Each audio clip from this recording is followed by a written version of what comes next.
સાવરકુંડલા રેન્જના ઉચ્ચ અધિકારીએ ભ્રષ્ટાચાર કર્યાના આક્ષેપ સાથે ધારી ડિવિઝનના આરટીઆઈ માહિતી માંગતા મેવાસા ગામના યુવા જાગૃત કાર્યકર્તા રઘુવીરભાઈ જેબલિયાને ડિવિઝનમાંથી કોઈ પ્રત્યુત્તર ન મળતા નારાજગી વ્યક્ત કરી હતી। ત્યારે શું કહે છે જુઓ આ રિપોર્ટમાં। રિપોર્ટર સંજય વાળા, ધારી।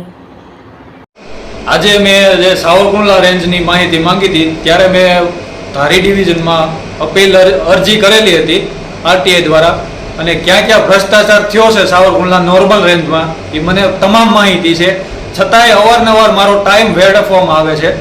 અને અહીંયા આવું તો ધારી ડિવિઝનમાંથી મને કોઈ પ્રત્યુત્તર આપવામાં આવતો નથી, અને અહીંથી ને આવડા લોકો તબદીલ કરી દે છે રેન્જમાં, અને રેન્જવાળા મને રૂબરૂ બોલાવીને મને પૈસાની લાલચ આપે છે।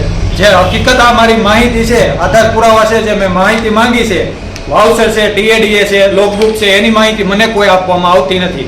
અને મારી પાસે બધાય પુરાવા સાથે મારી પાસે સાબિત છે કે હું એમને બધા રજૂ કરું છું, છતાં એવડાય લોકો ભ્રષ્ટાચાર કર્યો છે એનો કોઈ મને પ્રત્યુત્તર આપતા નથી અને ઊંધા કાન પકડાવવા માંગે છે। આપનું નામ, ગામ?